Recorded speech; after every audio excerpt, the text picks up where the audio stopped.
Good morning, children.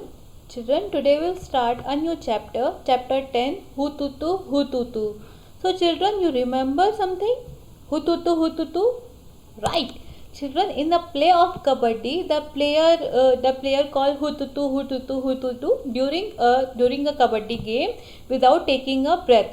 So, from this Hututu, Hututu, you have an idea that today we will learn about a play about a kabaddi. So children, start this chapter. Hututu, hututu, hututu, hututu. Out, out. All the girls on one side shouted loudly. तो जो एक तरफ की जो लड़कियां थी सब चिल्लाई out, out.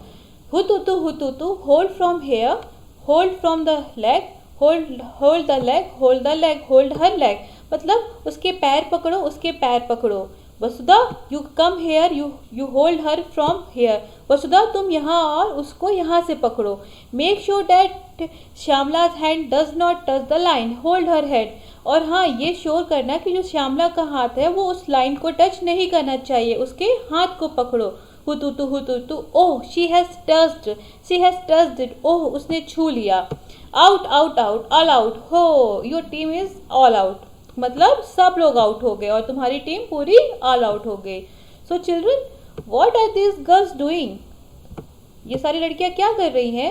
They are shouting out, out, out. It is clear that they are playing a game. अब वो चिल्ला रही है आउट, आउट, आउट, तो इससे क्लियर तो हो गया कि वो कोई एक गेम खेल रही हैं. What do you call this game? So children, आप इसको क्या, इस गेम को आप क्या बुलाते हो? So it may be like Cheduguru, Hututu.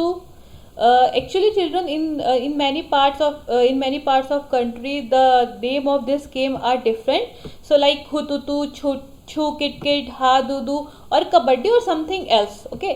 So, when 6 girls surrounded Shyamla and caught her, everyone thought that she was out. So, children, look at this picture. You can see that she is Shyamla, और they are the players of another team. ये जो सारी लड़कियों ने श्यामला को पकड़ लिया और उन्होंने सोचा कि श्यामला आउट हो गई. somebody caught her legs and somebody her arms while one girl caught her by the waist. तो क्या किया, कुछ लड़कियों ने उसके पैर पकड़े, कुछ लोगों ने उसके बाहें पकड़ी और एक लड़की ने तो उसकी कमर पकड़ ली. But Shyamala was not the one to give up. But Shyamala उन लोगों में नहीं थी जो गिव अप कर दे, मतलब जो हार मान ले. She dragged herself and manage to touch the line in the centre. और उसने अपने आप को उस लाइन तक लाने में अपने आप को मैनेज किया और उसने उस लाइन को टच कर लिया. When Shyamala touch the line, all the girls of the opposite team was holding her. और लेकिन जब श्यामला ने उस लाइन को टच किया तो जो अपोजिट साइड की सारी लड़कियां थी उसने उसको पकड़ रखा था. So all of them got out. तो क्या हुआ, सारी लड़कियां आउट हो गई. But Rosie argued that Shyamala had taken a breath in between, so the team was not out. But Rosie जो अपोजिट टीम की प्लेयर थी उसने बोला श्यामला ने तो ड्यूरिंग गेम में सांस ले ली. मतलब जब वो हुतुतु बोल रही थी तो उसने बीच में सांस ले ली. इसका मतलब क्या हुआ कि टीम हमारी नॉट आउट है. Shyamala insisted that she was not true. पर श्यामला ने बोला कि नहीं, ये सच नहीं है. She said that if she had taken a breath why did the girls keep holding her. तो उसने बोला कि अगर उसने सांस ली होती तो वो पहले ही आउट हो जाती. तो इसका मतलब था कि बाकी जो अपोजिट प्लेयर की लड़कियां हैं उन्हें उसको क्यों, फिर बाकी अपोजिट साइड की लड़कियों ने उसे क्यों होल्ड किया. That means there was a big argument. Finally Shyamala won. तो क्या हुआ, इससे एक बहुत बड़ा आर्ग्यूमेंट हुआ दोनों टीम के बीच में. और लेकिन फाइनली क्या हुआ, श्यामला की जो टीम थी वो जीत गई. नाउ हाँ, so children, now tell me, when you play kabaddi, how many players do you have in a team? So children, there are 12 players in a kabaddi team, in which 7 players on the ground and 5 players are the substitute. What are the substitute? बच्चों, substitute वो होते हैं जब ground पे कोई player थक जाता है या उसको चोट लग जाती है तो उस प्लेयर की जगह पे वो substitute प्लेयर आता है. Now, how many players got out when Shyamla touched the line? Now children, how many girls are there? So there are total 6 players got out when Shyamla touched the line. Do you have ways to resolve dispute in games? अब बच्चों क्या होता है कि games में दो लोगों के बीच में या दो जो साइडेड होते हैं उनके बीच में लड़ाई हो जाती है. तो क्या तरीका हो सकता है कि हम इन लड़ाई को रिजॉल्व कर पाएँ। दैट मीन्स कि हम क्या कर सकते हैं, we try to remain calm and peaceful and obey the umpire और रेफरी। मतलब हम शांत रहें और हम जो हमारा अंपायर उस गेम का या रेफरी है उसका, हम उसके जो भी डिसीजन है हम उसको ओबे करें उसका, और हमें सारी साइड को सुनना चाहिए और हमें स्पोर्ट्समैनशिप दिखानी चाहिए। Okay children, now the finally the game of kabaddi. So that is what a game of kabaddi is like. तो बच्चों ऐसा ही कबड्डी का गेम होता है। पुशिंग एंड पुलिंग मतलब धक्का देना और खींचना, स्क्रीमिंग एंड शाउटिंग चिल्लाना, ड्रैगिंग खींचना, इन फॉलिंग ऑन द ग्राउंड और ग्राउंड में गिरना। It is a rough game yet it has many rules. ये एक माना एक रफ गेम है लेकिन इसमें भी बहुत रूल्स होते हैं। It is a lots of fun and lots of exercise. इस गेम को खेलने में बहुत ज़्यादा मज़ा आता है और बहुत ज़्यादा एक्सरसाइज होती है। Holding your breath while running and continuously saying kabaddi kabaddi kabaddi and also trying to touch the player of the opposite team.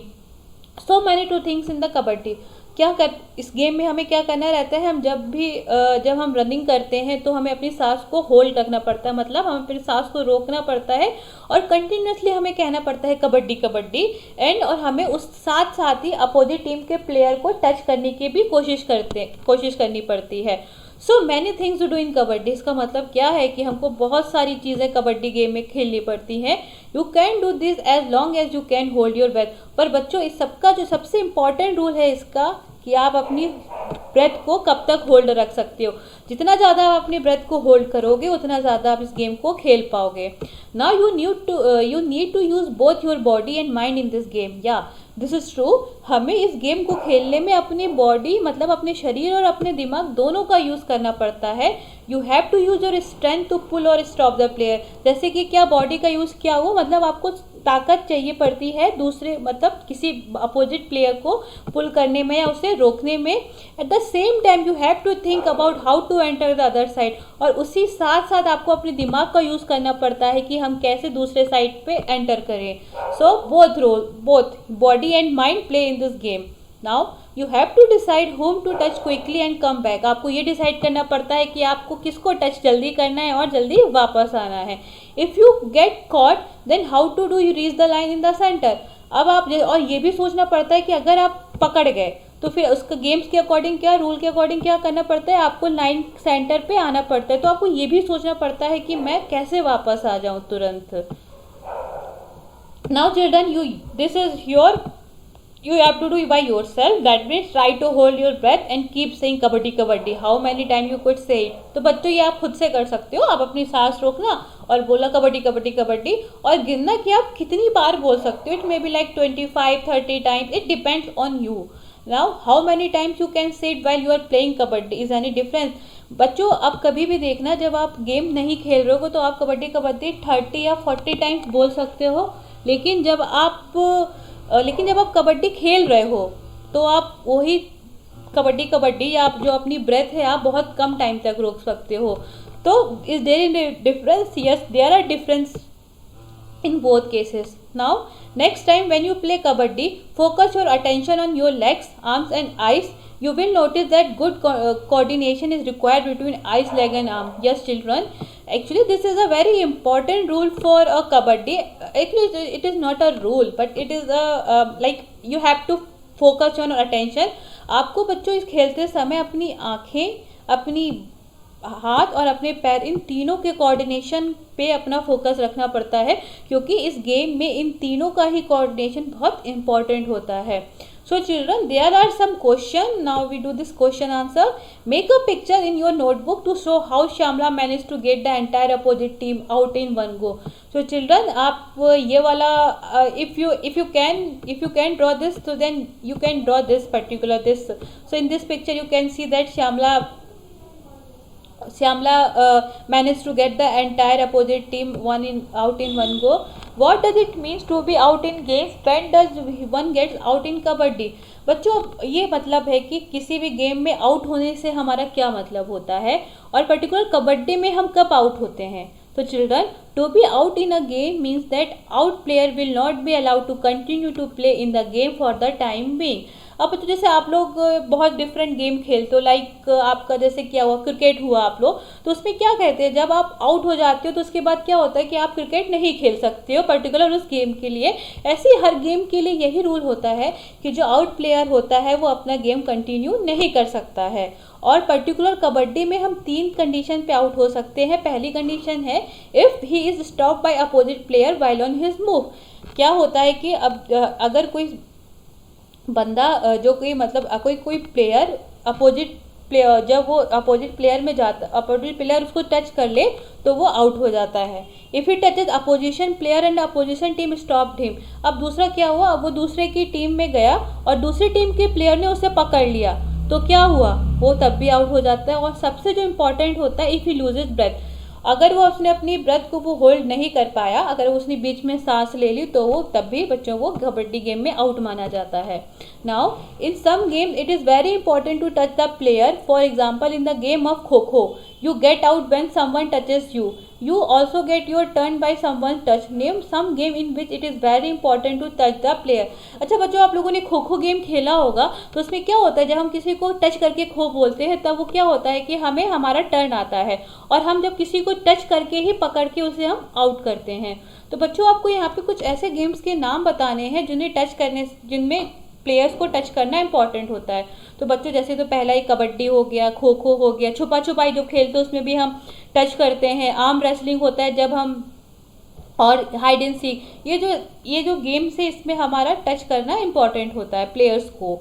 Now in kabaddi the entire team was out because Shyamala had touch the line. What are some other games in which the central line is very important. तो बच्चों जैसे कि कबड्डी में क्या होता है कि like ये सेंट्रल लाइन है, ये एक 1 प्लेयर है और एक ये सेकेंड प्लेयर है, तो इस लाइन को टच करना बहुत इंपॉर्टेंट होता है। तो और ऐसे कौन से गेम है जिसमें सेंट्रल लाइन बहुत इंपॉर्टेंट होती है, तो like there are another game like tug of war, football, hockey, इन सब गेम्स में भी सेंट्रल लाइन बहुत इंपॉर्टेंट होती है। Now what are the games in which beside the player you have to touch some things or colour. हाँ तो बच्चों अब तो जैसे कि इन सब गेम में तो हमें प्लेयर्स को टच करना पड़ता है, ऐसे कौन से और गेम हैं जिसमें हमें थिंग्स और कलर को भी टच करना पड़ता है। तो बच्चों लाइक अगर हम कोई थिंग को टच करते हैं तो वो खो खो हो गया, और टचिंग अ कलर तो एक कलर रेस गेम होता है, उसमें भी हम कलर को टच करते हैं। कलर को मतलब जैसे कोई बोलता है कि टच द कलर पिंक, तो we have to search the pink colour and we touch it. So children, today we'll complete up to page number 80. So thank you children.